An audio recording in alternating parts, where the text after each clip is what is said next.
provides the best hiring experience to separate the great from the good, and will help you adapt to the challenges of hiring remotely. This brings faster hiring, reduces bias, and gives your engineers more time to solve problems that matter. That's why we're already working with some of the best engineering teams in the world. Schedule a demo with us to learn how we can help you shape the future of work today. Codility. Remote tech hiring everywhere. Hi, thanks for joining us. Thanks for everyone out there who's joined this webinar, and thanks especially to our panelists who've taken the time to join us and share their experience with us. And I'd also like to take this time to thank our sponsor, CircleCI, for helping Codility to put on this webinar. I think this is a topic that's really interesting to a lot of people out there, especially engineers and perhaps junior engineers considering their career path in the future, or maybe more senior engineers who are already at the point of thinking whether they want to make the jump to being an engineering manager. So I'm really looking forward to hearing what our panelists have to share with us. So maybe let's start off, if everybody would just go around the room and you could introduce yourself and say a little bit about who you are and what your background is. Maybe let's start with Alice. Yeah, absolutely. Hi, everyone. It's also awesome to see people from all over the world over here introducing themselves. I'm Alice. I support an engineering team in Instagram working on creator monetization. So our goal is to help creators earn a living from their passion. I've been at Instagram for almost 5 years, and I did the switch from IC to engineering manager at Instagram. And I'm part of this panel because I've gotten lots of questions about the role transition.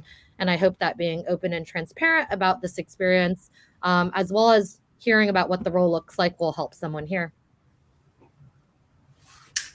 Thank you. Maybe we'll just go, I guess, counterclockwise here.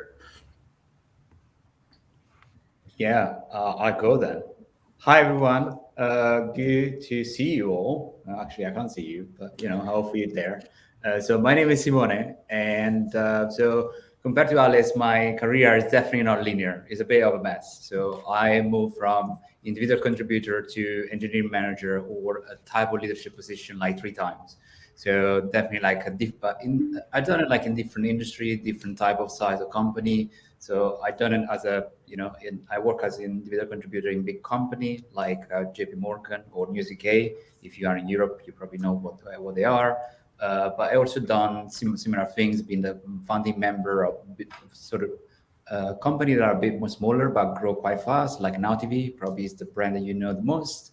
And finally, I also work as engineering manager, but also as a co-founder, a number of startups that I co-founded.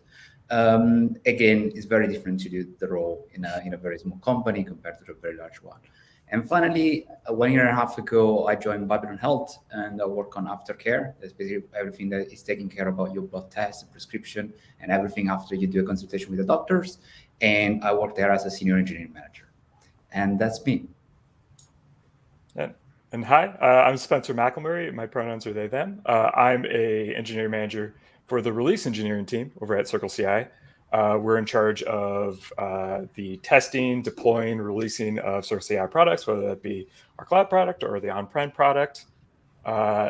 Previously, I was at Puppet as an IC. I came to CircleCI as an IC, and then recently, as in about 8 months ago, I took on the role of engineering manager. So I'm still learning a lot of new things. So hopefully, with the fresh experience, I can help anyone here that's participating understand my journey into the engineering manager role.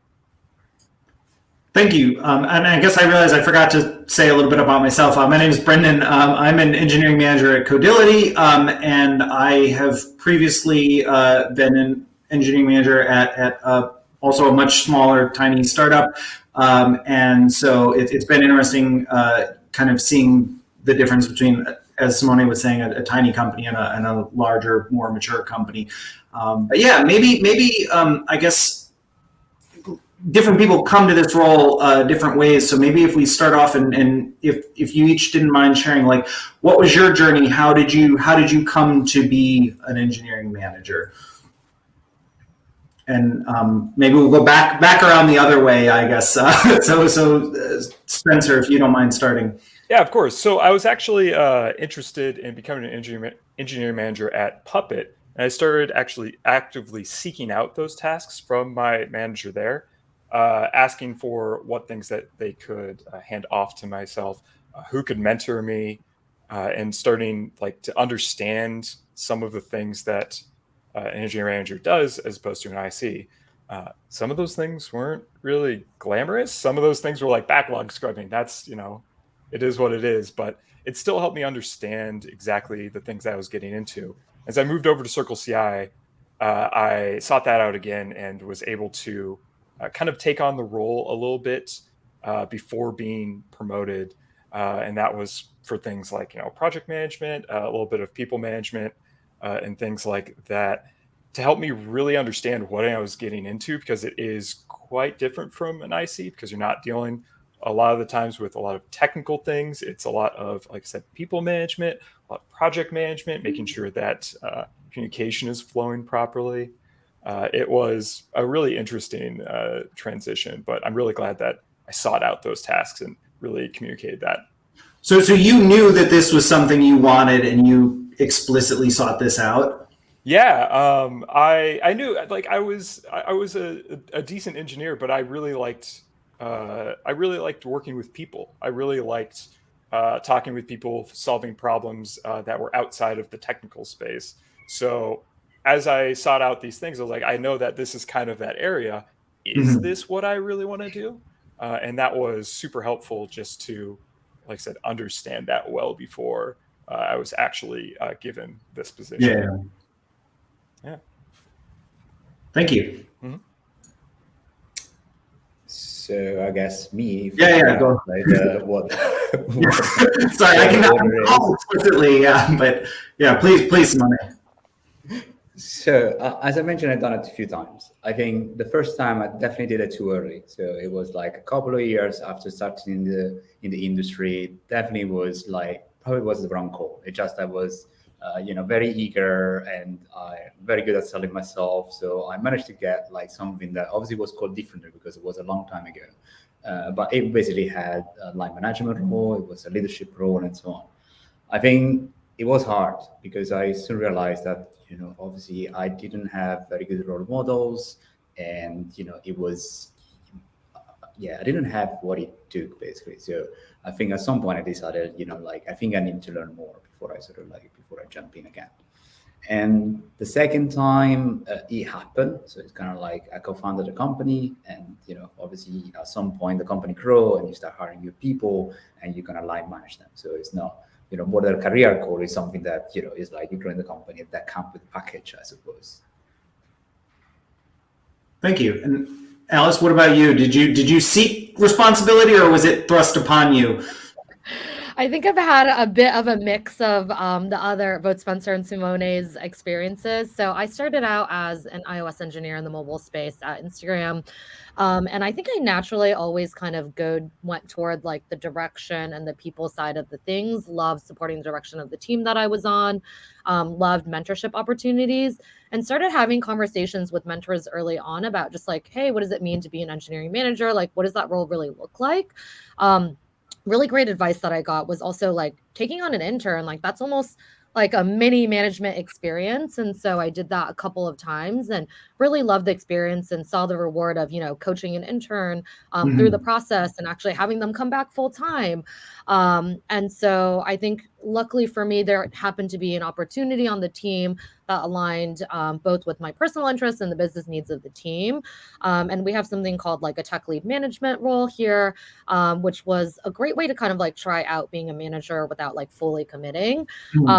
Definitely, like, I'm sure we'll get into this, but lots of things to consider, like Spencer was saying, like there's lots of not fun aspects as well as fun aspects that you kind of see more publicly, but then kind of transition to the role after. But I love what Simone was saying about like this like pendulum swing between IC and EM, because that's something I would definitely consider at some point going back to being an IC too. And so, it's not always a forever path as well.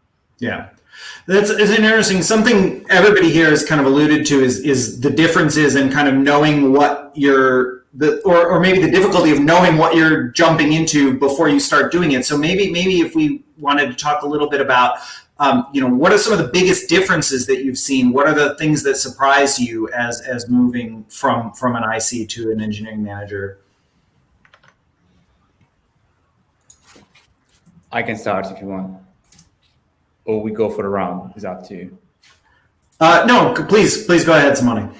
Yeah. So talking about difference between, I think this is something I'm really passionate about, by the way.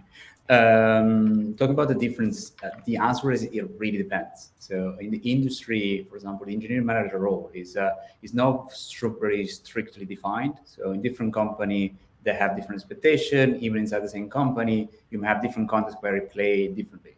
So much so that when I talk about with my people that work with me about the transition, I normally use like a visualization technique called career vectors to explain, basically what do I expect from you? If I want to visualize what an EM is compared to what you do now, what does it look like? If you want, I can post a link or something that I give a bit more details. But in terms of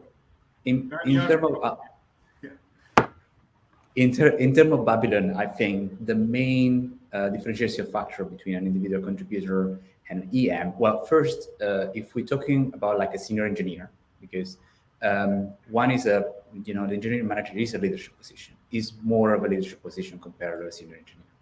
Secondly, normally in Babylon, I think the main distinguishing part is delivery and people management. So these are the key differences here. So you spend a lot of time helping people grow. You spend a lot of time making sure the team grow and deliver and is effective and is getting better and better at what they do. So, but again, this is the in the realm of a single company, if that makes sense.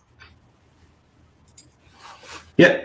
And Spencer, do you have anything? Yeah, no, I was just about to say, one of the fascinating things for me, since I mentioned I've only been in this role about 8 months, was coming to this and hearing all y'all's experience, because I don't know what it's like to be an engineering manager at other companies. So like mentioning all of these different experiences and like what it means to be an engineering manager is really fascinating to me. I'd love to see that link if you would post that later.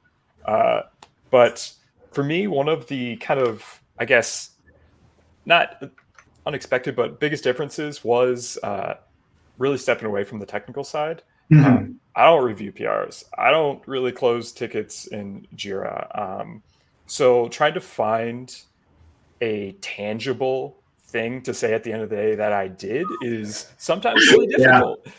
So I had to really step back and realign myself versus like, yeah, I reviewed that PR and closed it and pushed in this feature. I was really successful today. I have to step back and say, all right, what did I do today? I talked with person ABC, and what does that accomplish? That helps us get closer to goals X, Y, Z.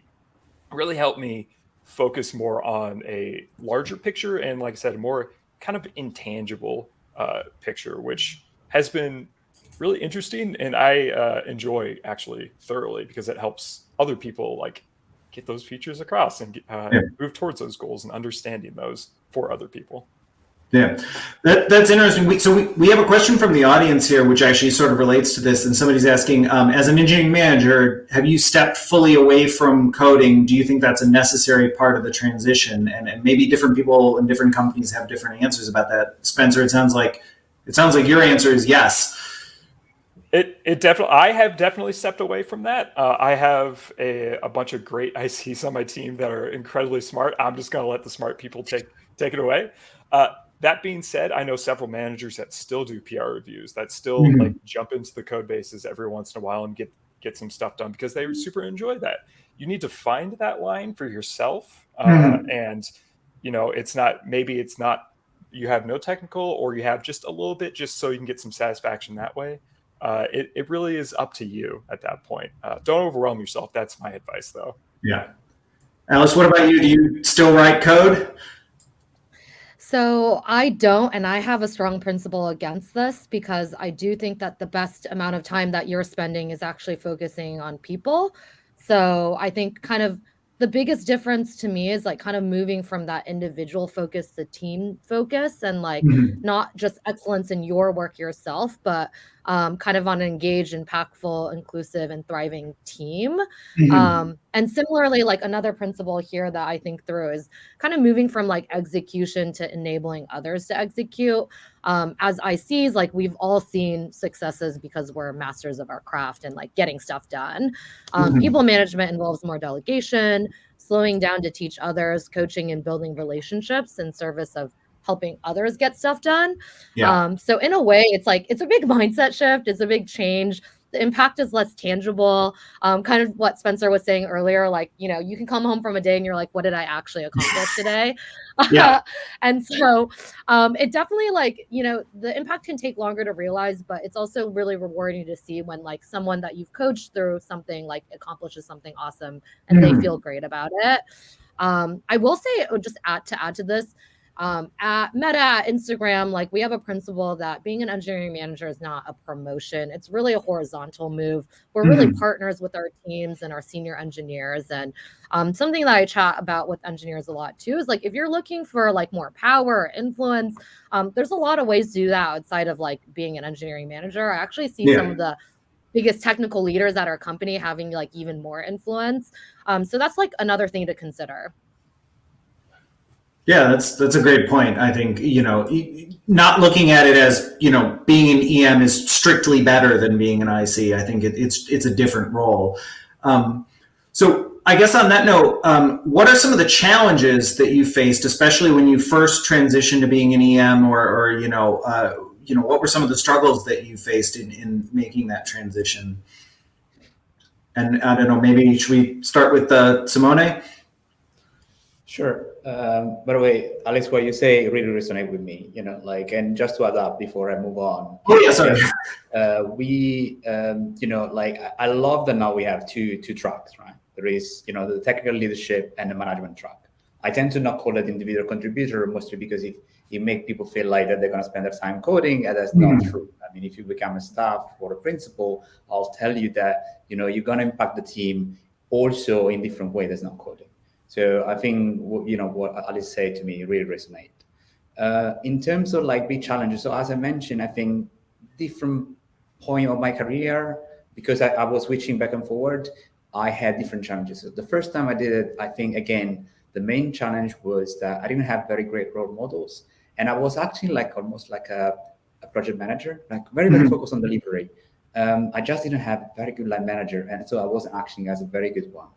And, you know, to be honest, like, if you think about movie, like, if you know Office Space, The Big Boss, I think I probably someone like that. So a horrible person, definitely not a line manager for you. So again, when I did it the second time, I did almost the opposite at the beginning. I was like, it was all about people. It's like, people, I'm going to coach them, everybody's going to be great and so on. And I think at that point, I lost the plot that your goal is actually to get the team to be successful and deliver. So at times, you know, you may say in your mind, you can say, you know, I can really grow this person another 50%. It can get so much better, but maybe it's not the right place for him. And if you think as a coach, you may not realize that sometimes, you know, some people don't fit very well with your team. So it's important, I think, for an engineering manager that it's clear that probably delivery is the top priority. We also know the best way to deliver is to grow your team and your individual, but it kind of like is a function of the other. It's not like, you know, so this is my struggle, I guess. Striking that balance between developing your team and delivering on your short-term goals. Yeah, I mean, it's always the balance, isn't it? So it's kind of like at times you need to sort of push forward, and you need to, you know, like maybe even do something yourself to get that, you know, that important release done before the end of the quarter. Sometime and often you actually should step back and sort of let your team grow. But it's a balancing act. You do it probably every day, to be honest.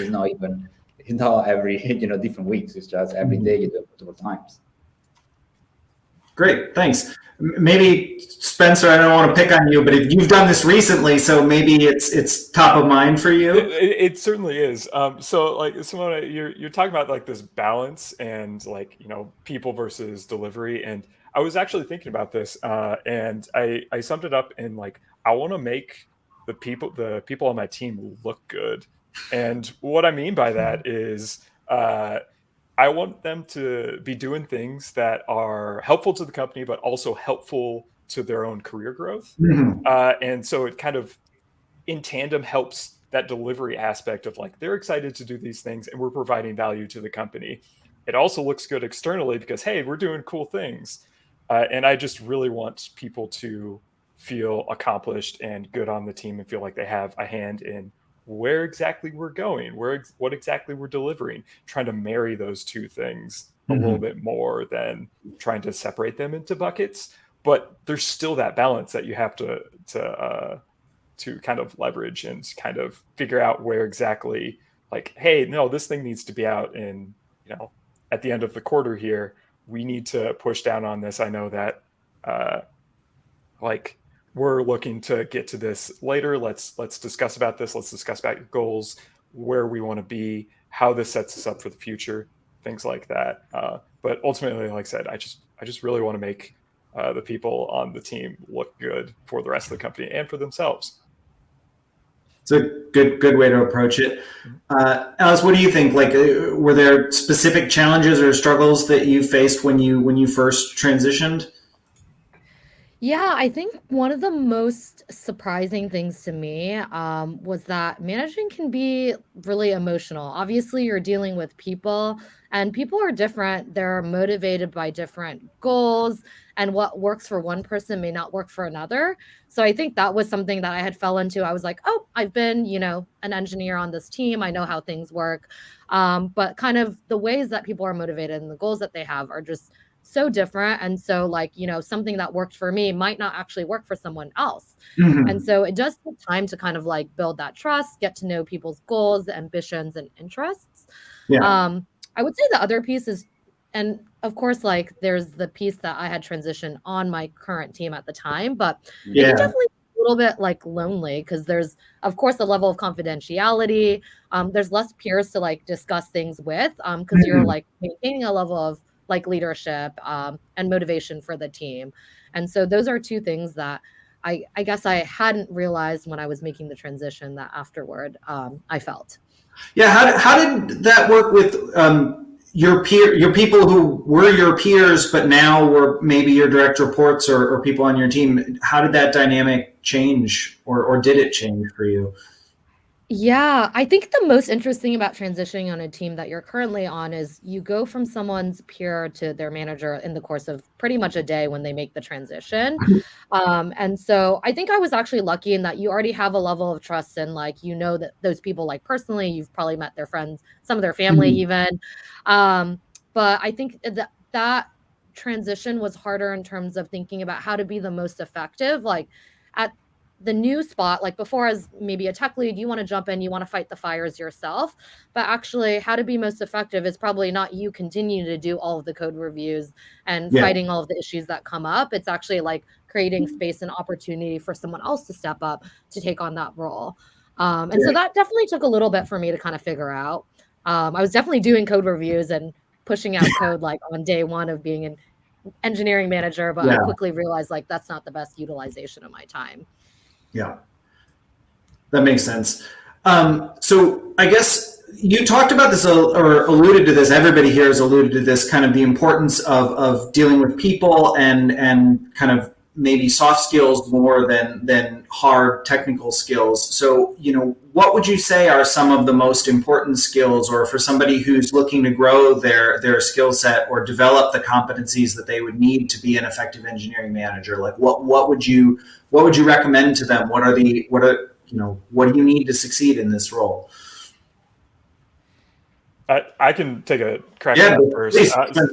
So I just have two things here. One is not necessarily super soft skill, but organization. Yeah. Ooh, buddy, you need some organization. You need to find some tools in order to get yourself situated, because there's no way you're keeping. Let's talk specifics. Like what tools do you use? What would you? I was going to get into that. Okay, sorry. No. I'm taking notes over here.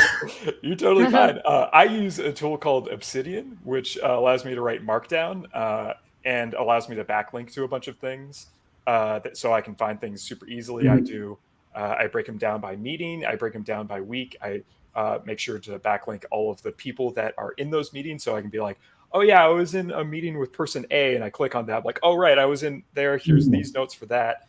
here's this project, this person's involved, this is our contact over here on Team C, whatever it may be. I use Obsidian. I absolutely adore it. I know people use Google Docs, or some people I know just like email themselves important stuff. That works too.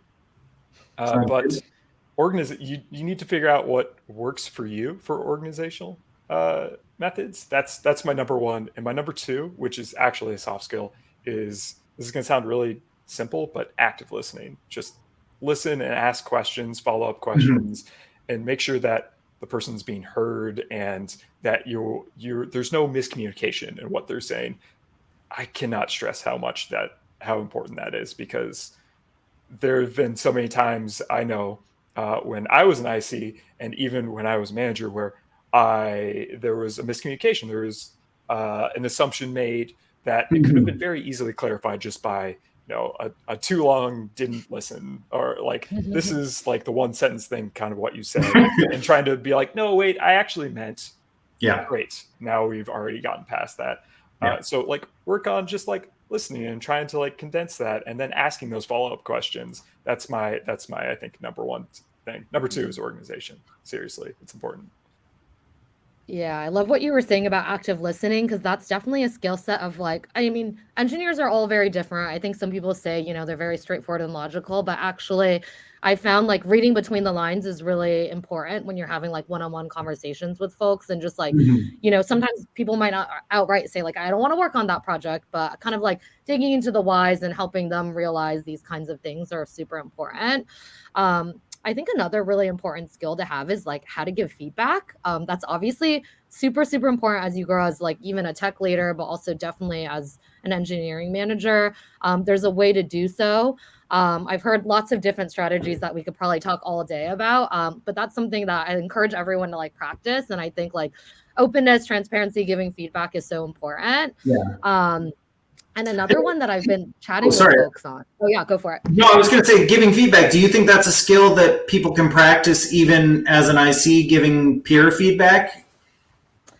Absolutely. I think not only is it like a great skill to have, I think it builds great culture in teams, to be able to do so and like create a culture of like openness of like, hey, we're all here to actually help each other grow and be better, especially when the feedback comes from a place of like constructiveness, like, hey, I noticed this and I like really want you and I believe in you, and I want you to do well. And I think that like this is like a very tactical thing that you could maybe do to improve. I've seen that be really great. And so I think like actually being an engineering manager, I think another piece of advice is like being able to take feedback really well. I think then it creates that space for others to be able to give feedback and feel safe doing so. Yeah. No, absolutely. What about Simone? What do you think your top skills, or I guess I was asking soft skills, but any skills, what do you think is necessary to succeed as an engineering manager? Yeah, so I think I got like three in my mind. So I think obviously like the full spectrum of emotional intelligence probably like, is something that you need to work for. But there are two aspects of emotional intelligence that I think are very important. One is self-awareness and self-regulation. As a leader, people are going to look up to you, especially when things are tough. So while, you need to be transparent when things are not going great, you need to build that sort of like vulnerability that sort of allow the team to do the same. At times, especially when things are difficult, you need to be, you need to stay positive. You need to sort of like, you need to make sure that the way in which you interpret and do things really resonate in a way that, bring comfort and to the team. I think so. That's very important. It happened recently. We had a very tough quarter, and I think the team really, appreciated that they always had like a positive voice, not unreasonably positive. Obviously when things are, not doing great, you can't lie. But like in general, someone is kind of like, that bring positivity and a good support to the team. Second, obviously empathy that is quite related to active listening. Spencer mentioned is another one. As being a line manager, obviously it's very, very important that you have very good empathy. Human are not machines, especially if you transition from an engineering role. You really need to get to be able to listen to people, to interpret and feel what they feel, and vice versa. So definitely that. And then circle back to what Spencer also said before. I think time management. You need to be very, very good at time management. I mean, like, I was super lucky that early in my career I got as a mentor the inventor of the Pomodoro technique. So definitely Pomodoro technique was I used for time management. But in general, the concept of as a manager, you're gonna get very busy. Your calendar get very busy, and you need to carve time to reflect on how you're spending time every day. Because it's kind of like maybe if you get tunnel vision and you start just going between meetings, and then you may do things that actually are not as important, and you're missing things that are. So time management is really, really key. And obviously all those skills are not like something that you're born with. So don't be worried. If you don't have them, these are some people have better easier way with a soft skill like emotional intelligence. We are wired in different ways. But again, I can tell you that you can grow and get better at all of them. So you just need to practice them. Yeah. On the subject of time management, so we actually have two questions from the audience that are kind of variations on the same thing, but asking, what does a typical day look like for an engineering manager, and sort of what percentage of your time do you spend on sort of pure technical issues versus human things? So maybe if you wanted to talk a little bit about, how you manage your time and how your day looks, what's your schedule like? Alex, it depends. For me, it really depends. Okay, you can go. Yeah. Okay, so I didn't hear you. No. I think that in general there is I spend probably 30% of my time on doing line management. That it doesn't matter the time. So I am involved normally. I spend another 20-30% in stakeholder management. But it's a function of the fact that I also I have a more senior position potentially, so that it may be yes and no depending on what your role is in the organization. And then the other is basically remaining is delivery kind of. And as I said, as both Spencer and I said before, I try as much as I can to sort of give the team autonomy on technical challenges. So I'm always around to brainstorm something, to find way through, to sort of being a contrarian or wearing a out of the box hat. But I try to really give them, the option to sort of drive that from the vision to the execution. So it's not I'm joining at the vision level and then I just bug off. I try to get them involved from the get-go.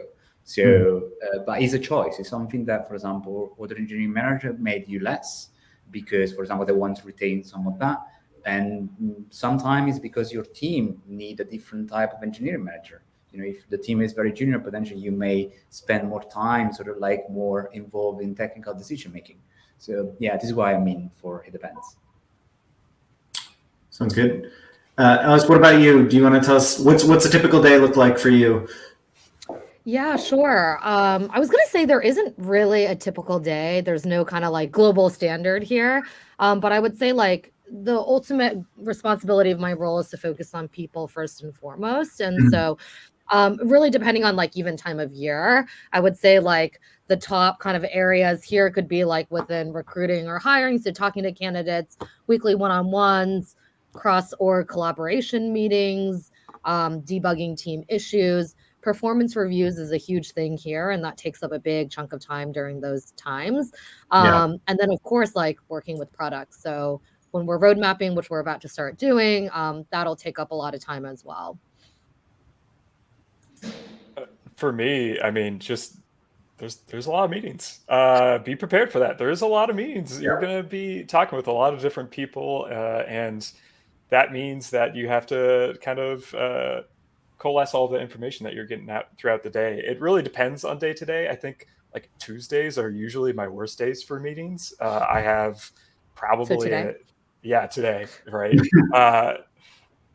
Probably a half hour to actually get something done, but that's even hard because of context switching and everything like that. But it's a lot of meetings. But I just wanted to touch real quick on what Alice you said about you mentioned briefly one-on-ones. I just wanted to say how important those are, especially for understanding issues within the team, understanding issues with specific people, and then kind of driving forward projects, because I feel that's honestly the most important part of any given day is the one-on-one that you have with a given person and seeing what actions you can take out of that.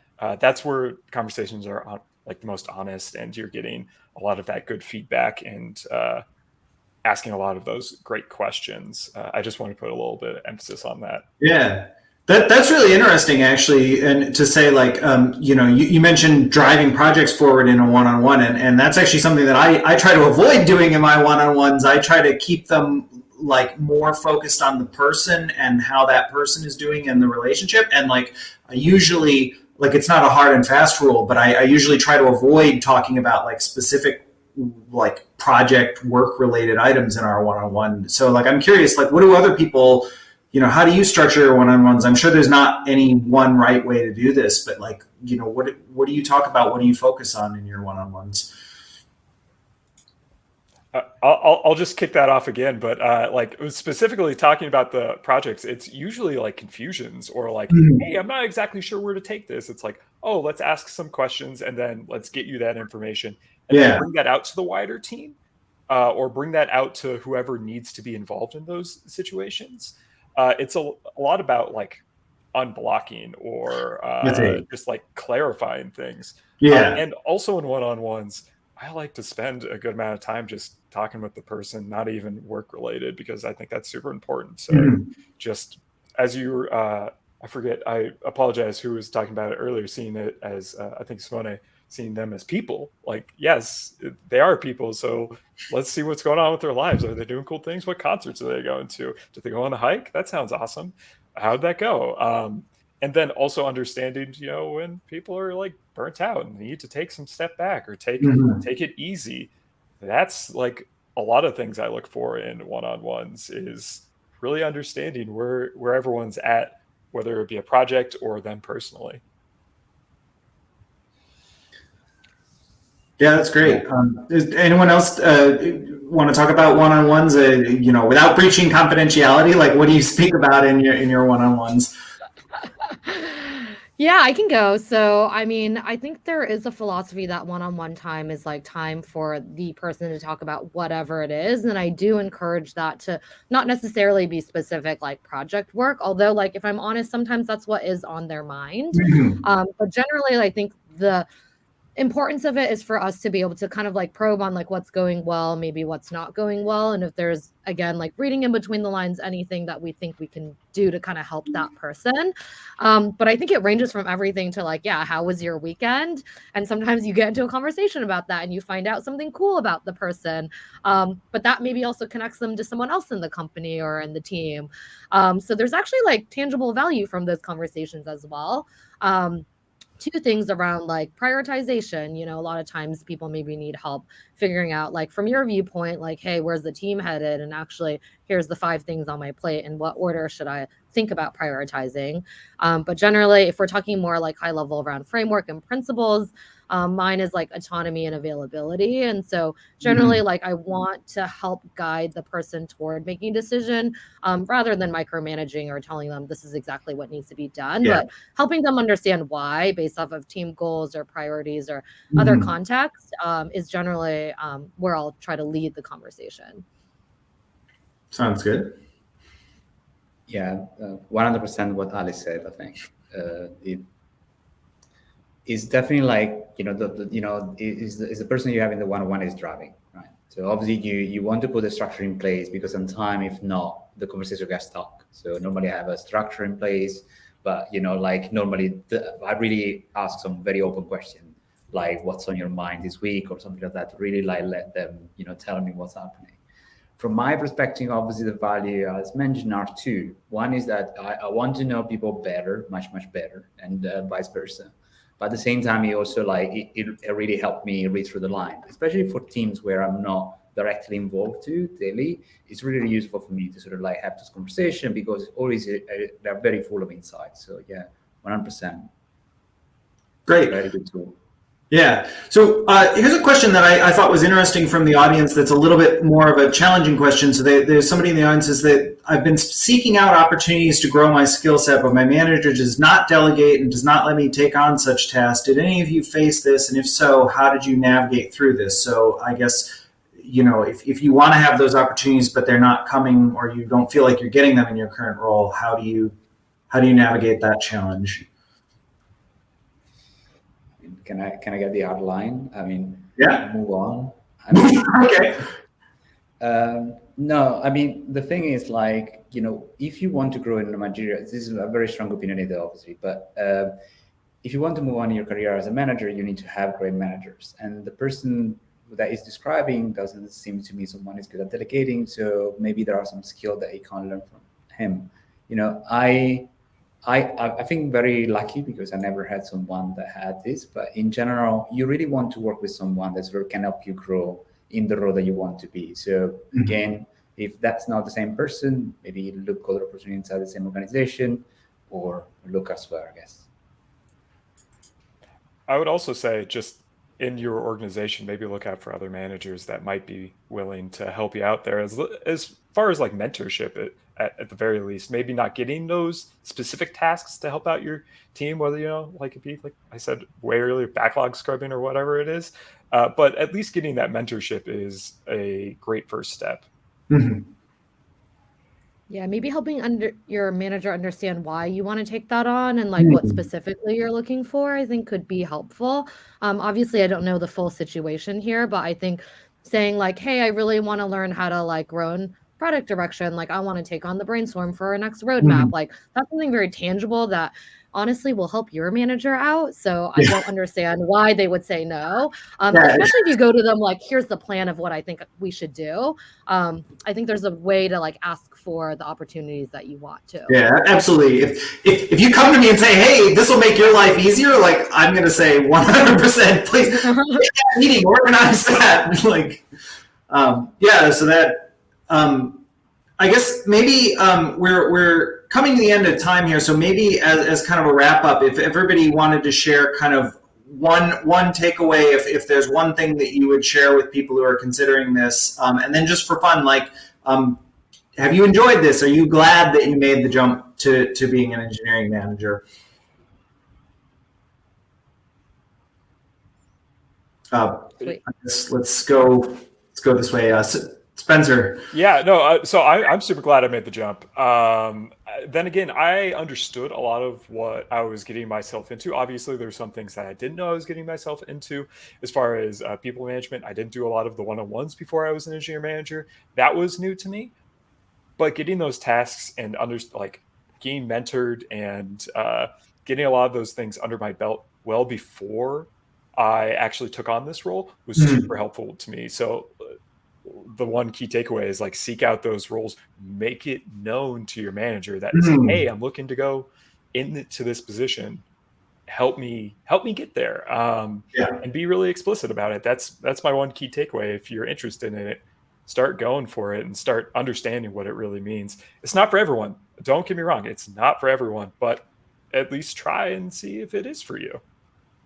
Yeah, I think that's a great way to go. Simone? Yeah. Oh, sorry, Alice. You want to go for it? No, Simone, go. Okay, so I think I've done it 2 or 3 times. So obviously now I'm certain that this is the right path for me. So I'm enjoying it. I think that it helped with the set of skills that I have. It's they combine quite well in what I need to do. As a key takeaway is, I think it's partially what Spencer said. Is just a variation of it. There are a lot of variation of manager that you can be. So trying to work with people that lead and manage in the way that you want, because you're gonna get the most out of it. That's my key takeaway. That's a really good point. Like meet people where they are. I think that's fantastic. Alice, what about you? Do you enjoy it? Are you glad you did it? And what's one thing you're gonna have the final word here? So what should we all take away from this webinar? So in a managerial standpoint, I think I'm going to take my key takeaway as a question, which is like, what are you looking to gain from the switch into engineering management, and what are your motivations? Like really think through those, think about some of the principles in your own career and life. And can you get that from like a technical leadership path, or like what's the reasoning? And I think once you figure out what the reasoning is, whether, that's on the people side or product side, then actually that's helpful because you can start like aligning yourself to opportunities in that space, even if you haven't made the transition, and really figure out if it's something that you like or dislike. And to answer your question, I mean, but at the same time, sometimes it takes actually doing, and you shouldn't feel afraid to try as well.